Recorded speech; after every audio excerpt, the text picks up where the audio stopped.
Assalamu alaikum wa rahmatullahi wa barakatuh. Que la paix, la miséricorde et les bénédictions d'Allah soient sur vous. Chers frères et sœurs, bienvenue sur Islam en vérité. Avant de commencer, je vous invite à vous abonner à notre chaîne pour découvrir ensemble la lumière de la sagesse islamique et plonger dans la profondeur de notre belle foi. L'islam, au cœur même de son essence, porte un message universel et intemporel, celui de la paix. Le mot islam dérive de la racine arabe SLM, qui signifie à la fois soumission et paix. C'est cette double signification qui révèle la profondeur spirituelle de cette religion. La paix ne peut être atteinte que par la soumission sincère et complète à Allah, le Créateur, le Miséricordieux. Dans un monde où règne souvent le chaos, l'agitation et les tourments, comment alors trouver cette paix intérieure qui apaise l'âme et calme les tempêtes du cœur? Le prophète Muhammad, paix et bénédiction sur lui, nous donne une lumière précieuse à cet égard. Il dit, « Le croyant fort est meilleur et plus aimé d'Allah que le croyant faible, mais en chacun il y a du bien. Cherche ce qui te profite et demande l'aide d'Allah sans te décourager. » Sahih Muslim. Ces paroles résonnent comme un appel à la résilience spirituelle, à la quête du bien malgré les difficultés. Être fort ne signifie pas uniquement détenir une force physique, mais surtout avoir une force intérieure, une foi solide qui ne vacille pas face aux épreuves. Cette force provient de la confiance en Allah, de la certitude que chaque difficulté cache une sagesse et que la paix véritable ne peut être qu'un fruit de cette soumission. Un homme, à un tournant crucial de sa vie, se trouvait perdu et tourmenté, pris dans les filets de l'anxiété et du doute. Il cherchait désespérément une lumière, une voie pour calmer son esprit. C'est alors qu'il s'est tourné vers le Coran et a lu ce verset. « Ceux qui croient et dont les cœurs s'apaisent à l'évocation d'Allah. » Surat Ar-Ra'd 13, 28. Au fil des récitations, quelque chose de miraculeux s'est produit. Son cœur, auparavant agité comme une mer en tempête, a commencé à retrouver son calme, sa sérénité. Il a découvert que la véritable paix ne vient pas de l'absence de problèmes, mais de la présence d'Allah dans son cœur. Cette paix-là est une oasis spirituelle qui nourrit l'âme fatiguée et apaise les angoisses les plus profondes. Dans la pratique quotidienne, cela signifie que face aux difficultés, au stress ou à la peur, il est possible de trouver refuge dans la prière, dans la méditation sur les versets du Coran, dans le rappel d'Allah. C'est un moment où l'on suspend le tumulte du monde pour écouter la voix intérieure, pour reconnecter son esprit à cette source de lumière divine. C'est une invitation à déposer les fardeaux, à confier ses peurs et à recevoir en retour la douceur d'un apaisement qui dépasse toute compréhension. Alors, cher spectateur, prends un instant pour toi. Respire profondément.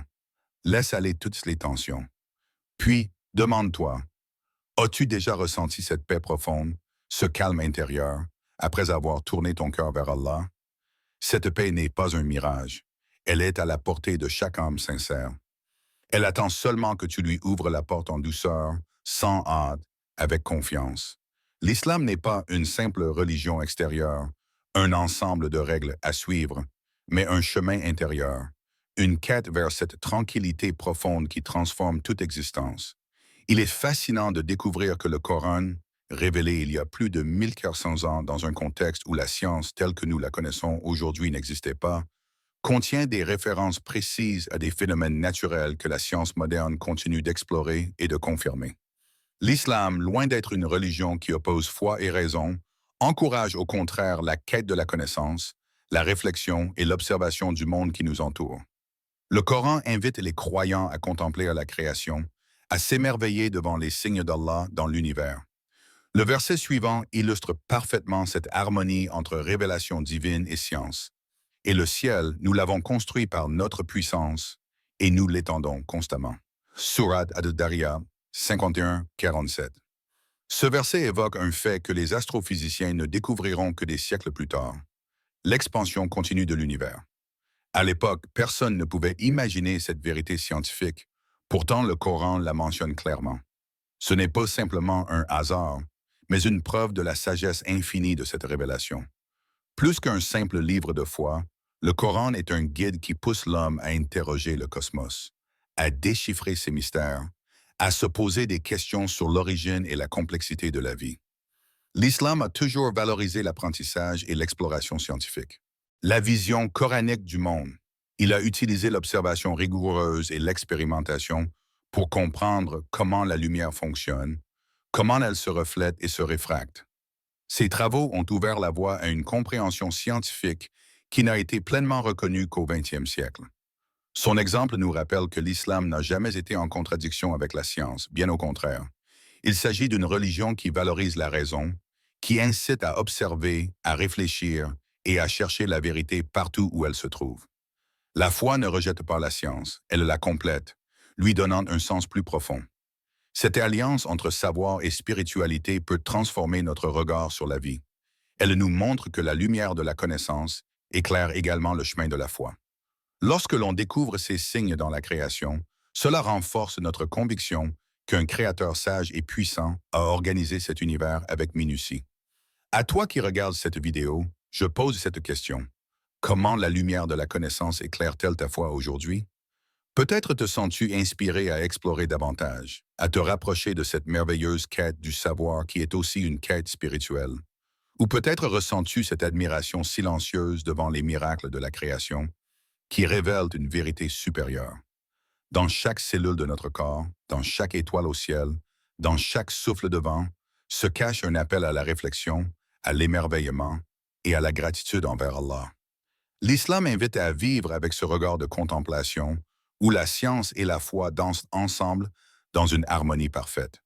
Dans un monde où les différences culturelles, ethniques ou religieuses sont parfois source de division, l'islam nous offre une perspective profondément humaniste et inclusive.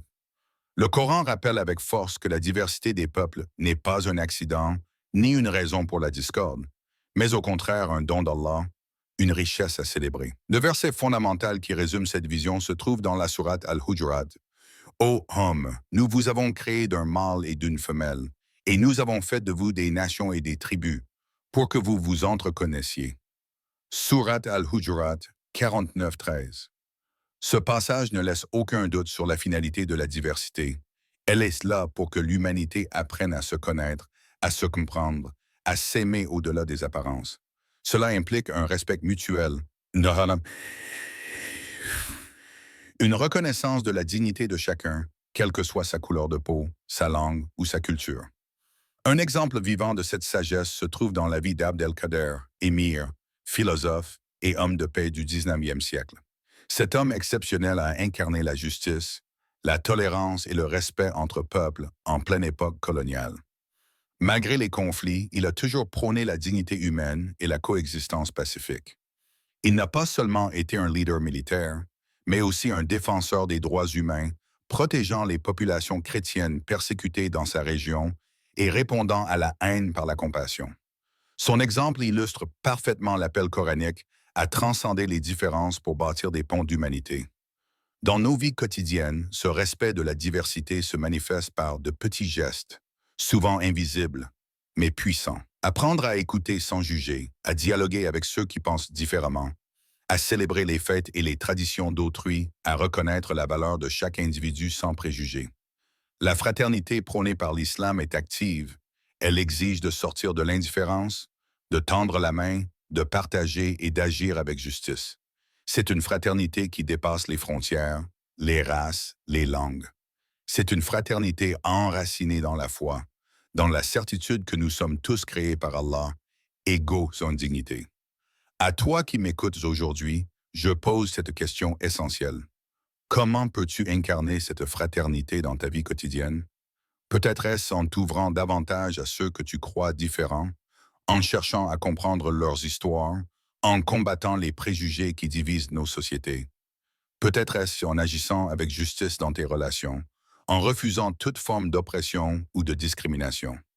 La diversité n'est pas une menace. C'est une invitation à grandir ensemble, à s'enrichir mutuellement, à bâtir une humanité plus forte, plus belle, plus juste. En choisissant le respect, tu choisis la paix et tu incarnes un des plus beaux enseignements de l'islam. Le jeûne, souvent perçu comme une simple privation de nourriture et de boisson, est en réalité bien plus qu'un acte extérieur de discipline. C'est un voyage intérieur, une quête silencieuse qui transforme l'âme et renouvelle la relation avec Allah. Le Coran nous guide vers cette compréhension profonde. Ô vous qui croyez, le jeûne vous est prescrit comme il a été prescrit à ceux avant vous, afin que vous atteigniez la piété. Surat al-Baqarah 2, 133. Ce verset souligne que le jeûne n'est pas un simple rituel, mais un chemin vers la taqwa. Cette conscience intime et constante d'Allah qui éclaire chaque pensée, chaque geste. Le jeûne devient alors un miroir pour l'âme, révélant ses fragilités mais aussi ses forces, ses ombres, mais aussi sa lumière. Je voudrais te raconter l'histoire de Fatima, une femme qui a trouvé dans le jeûne un profond éveil spirituel. Au début, pour elle, le jeûne était un devoir à accomplir, une discipline rythmant son année. Mais avec le temps, ces jours de jeûne sont devenus des moments sacrés où elle se sentait plus proche d'Allah, plus consciente de sa présence. Chaque matin, en s'abstenant de toute nourriture et boisson, elle ressentait un lâcher-prise, une sorte de dépouillement qui allait bien au-delà du corps. Le silence intérieur qu'elle cultivait pendant la journée la poussait à se regarder avec honnêteté, à reconnaître ses faiblesses, mais aussi à ressentir une paix profonde. Elle confiait: le jeûne m'a appris à maîtriser mes impulsions, à pardonner plus facilement, à être patiente face aux difficultés. Il m'a aidé à comprendre que la faim du corps ne pouvait être apaisée sans nourrir l'âme. Ce voyage intime transforme non seulement la relation avec soi-même, mais surtout avec Allah. Le jeûne est une école d'humilité, où l'on prend conscience de sa dépendance totale à la volonté divine. Ce rappel quotidien nous recentre, nous purifie et nous prépare à une vie plus consciente, plus sincère. Chaque instant de faim devient alors un appel à la gratitude, un rappel que chaque souffle est un don précieux. Le jeûne nous met face à la réalité de notre fragilité humaine, tout en nous révélant la force de notre foi. Et toi, spectateur, lorsque tu entres dans ces moments de jeûne, quelle leçon spirituelle retires-tu? Qu'est-ce que ces instants de silence et de privation t'enseignent sur toi-même, sur ta relation avec Allah, sur la vie? Peut-être y trouves-tu une paix nouvelle, une force insoupçonnée, ou simplement une prise de conscience plus profonde de ta condition humaine. Le jeûne est un dialogue intime entre le visible et l'invisible, une épreuve douce qui renouvelle chaque année l'appel à la transformation. Le pardon est une force douce mais puissante, un acte divin qui libère autant celui qui pardonne que celui qui est pardonné. Dans un monde souvent marqué par la rancune, la colère et les blessures non guéries, le pardon apparaît comme une lumière capable d'effacer les ombres du passé et d'ouvrir la voie à la paix intérieure. Le Coran nous invite à embrasser ce chemin du pardon avec douceur et grandeur d'âme. Il dit: « Pardonne-leur et pardonne-leur. Veux-tu donc que Allah punisse eux pour ce qu'ils font ?» Surat al-Mumtahana 65. Ce verset est une invitation à ne pas être prisonnier de la colère, à ne pas se laisser enchaîner par la douleur causée par autrui.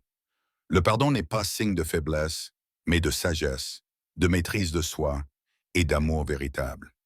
Il est une clé qui ouvre la porte de la guérison et de la liberté spirituelle. Une histoire qui illustre magnifiquement cette grandeur est celle du prophète Muhammad, paix soit sur lui, lors de la conquête pacifique de la Mecque.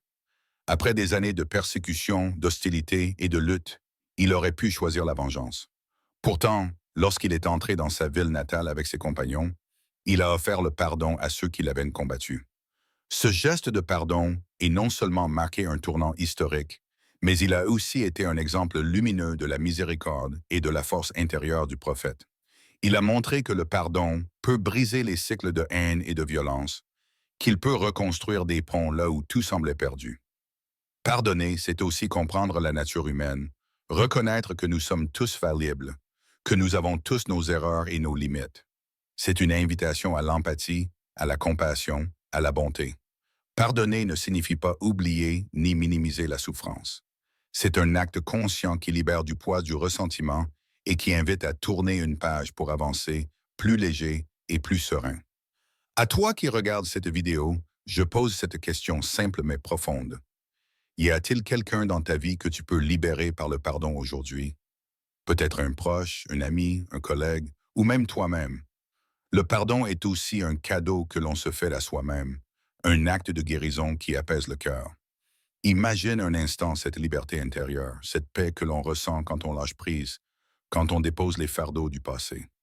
C'est un chemin difficile parfois, mais c'est un chemin vers la lumière, vers l'amour inconditionnel que l'islam nous enseigne. La prière, ou salat, est bien plus qu'un simple rituel. C'est un moment sacré où le croyant entre en dialogue direct avec son Créateur. Elle structure la journée, rythmant le temps et offrant une pause spirituelle dans un monde souvent agité. Chaque posture, chaque parole prononcée avec sincérité devient une source de purification du cœur et d'apaisement de l'âme.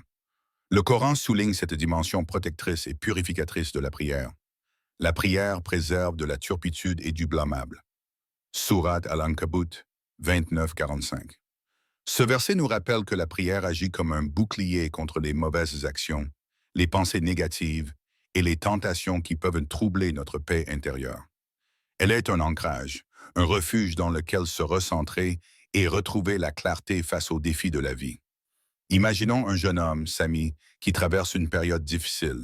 Confronté à des épreuves familiales, à l'incertitude de l'avenir, il se sentait submergé, perdu dans le tumulte des émotions contradictoires.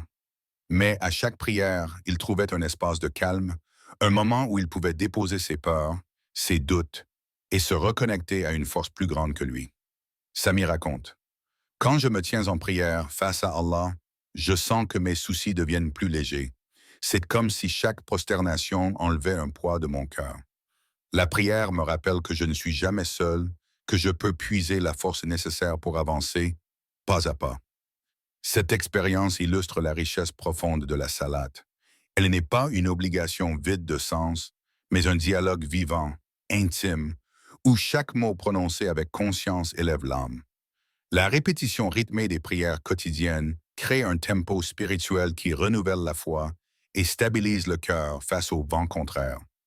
Au-delà de la purification, la prière est aussi une source d'espoir et de confiance. Elle invite à l'humilité, car en se prosternant, le croyant reconnaît sa dépendance totale à Allah. Et paradoxalement, c'est dans cette humilité qu'il trouve la grandeur intérieure, la paix et la force pour surmonter les difficultés. Toi qui m'écoutes en ce moment, je t'invite à réfléchir à cette question. Quelle place la prière occupe-t-elle dans ton cœur et ta vie? Est-elle un moment sacré où tu trouves refuge et sérénité, ou un simple rituel que tu accomplis par habitude? Peut-être cette vidéo t'invite-t-elle à redécouvrir la beauté de la salate, à ressentir à nouveau son rythme apaisant et à laisser ce dialogue avec Allah éclairer tes journées. La prière est une source de lumière, un souffle d'espoir qui relie le ciel à la terre, l'humain au divin. Elle est une richesse inestimable offerte à chacun, un trésor que l'on peut ouvrir à tout instant pour nourrir son âme et apaiser son cœur. Au cœur de chaque être humain réside un mystère précieux, l'âme. Ce trésor invisible, souffle divin insufflé par Allah lui-même, est le reflet de sa lumière dans notre existence terrestre. Le Coran nous révèle cette vérité avec simplicité et profondeur. Et Allah vous a insufflé de son esprit. Surat As-Sajda 32-9. Cette phrase évoque une connexion intime, une essence spirituelle qui transcende la matière et les limites du corps. L'âme est ce lien sacré entre le Créateur et sa création, une flamme éternelle qui guide notre voyage à travers la vie. Dans la tradition soufie, ce voyage de l'âme est au centre de la quête spirituelle. Un sage soufi, après des années de méditation et de silence, a partagé son expérience d'un chemin intérieur vers la lumière d'Allah. Il expliquait que ce voyage ne se fait pas à travers les espaces extérieurs, mais dans les profondeurs du cœur.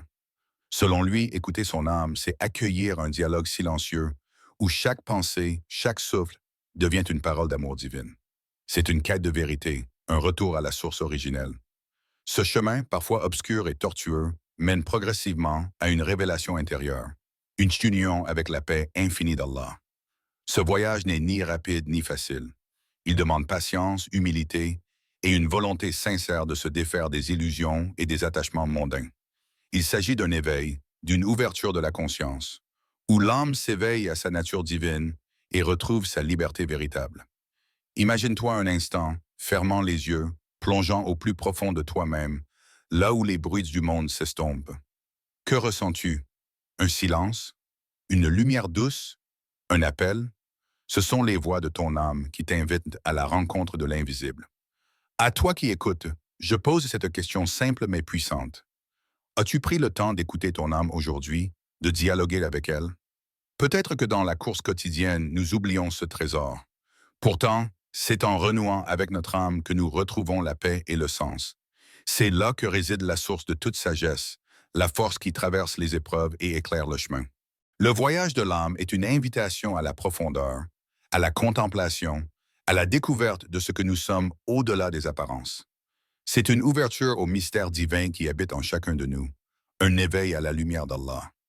Dans un monde souvent marqué par des idées reçues et des stéréotypes, il est essentiel de revenir aux sources, à la parole divine, pour comprendre la place et la dignité que l'islam réserve à la femme.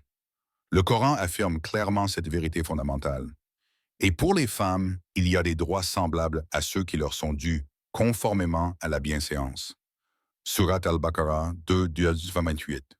Ce verset souligne l'équilibre, la justice et le respect mutuel qui doivent caractériser les relations entre hommes et femmes. L'islam n'est pas une religion qui opprime ou minimise la femme, bien au contraire. Elle élève sa dignité et reconnaît ses droits avec une clarté exemplaire, bien avant beaucoup d'autres systèmes sociaux. Une figure lumineuse illustre cette réalité. Khadija, qu'Allah soit satisfait d'elle, la première épouse du prophète Mohammed, paix et bénédiction sur lui. Femme d'affaires accomplie, Khadija était non seulement une source de soutien financier, mais aussi spirituel pour le prophète. Elle a cru en sa mission dès les premiers instants, l'a encouragé et a été un pilier essentiel dans les débuts de l'islam. Son rôle dépasse largement celui que l'on attribue parfois aux femmes dans certaines sociétés. Elle était une leader, une entrepreneur, une femme de sagesse et de courage. Elle a incarné la force tranquille et la détermination, tout en étant une épouse aimante et une mère dévouée. Cette histoire éclaire combien l'islam valorise la femme dans toutes ses dimensions, intellectuelle, spirituelle, sociale, et combien elle est un élément vital de la communauté. L'islam appelle à reconnaître cette valeur, à respecter les droits des femmes et à leur offrir un environnement où elles peuvent s'épanouir pleinement. À toi qui regardes cette vidéo, je te pose cette question. Comment valorises-tu les femmes dans ta communauté? Est-ce que tu encourages leurs talents, respectes leur voix et soutiens leur rôle dans la société? Le respect et la reconnaissance ne sont pas seulement des devoirs. Ce sont aussi des moyens puissants de construire des communautés justes, harmonieuses et prospères. Rappelons-nous que l'islam appelle à la justice et à la compassion envers tous, sans distinction.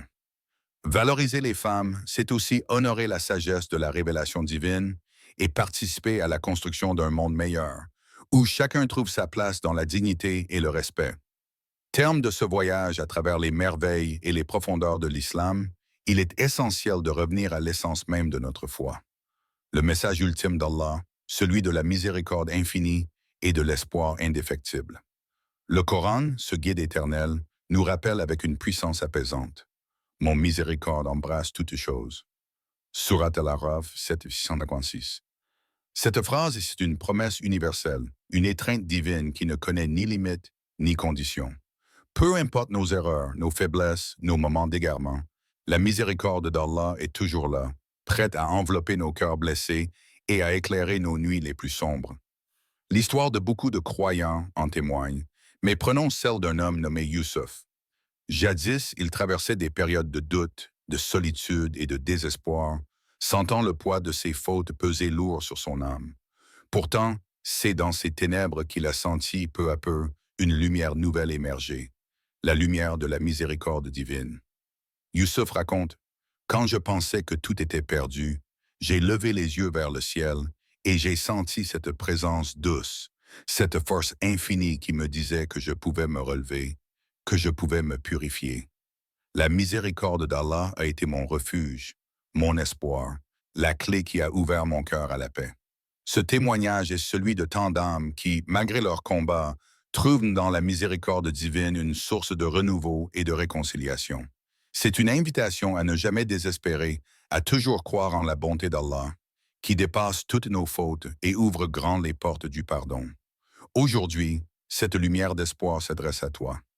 Dans tes doutes, dans tes luttes, dans tes interrogations, elle t'appelle à ouvrir ton cœur à cette miséricorde infinie, à croire que le pardon est possible, que la paix intérieure est à portée de main. Alors, je te pose cette question, aussi simple que profonde. Es-tu prêt à ouvrir ton cœur à la lumière infinie de la miséricorde divine? Que cette invitation t'accompagne, te guide et transforme ta vie, comme elle a transformé celle de tant d'autres. Le message d'Allah est clair. La miséricorde est la clé de toute guérison, la source d'un amour qui ne faillit jamais. Merci d'avoir rejoint ce voyage spirituel. N'oubliez pas de vous abonner à Islam en vérité pour continuer à explorer ensemble la beauté et la profondeur de notre foi. Qu'Allah vous bénisse, vous guide et illumine votre chemin. Wa salamu alaykum wa rahmatullahi wa barakatuh.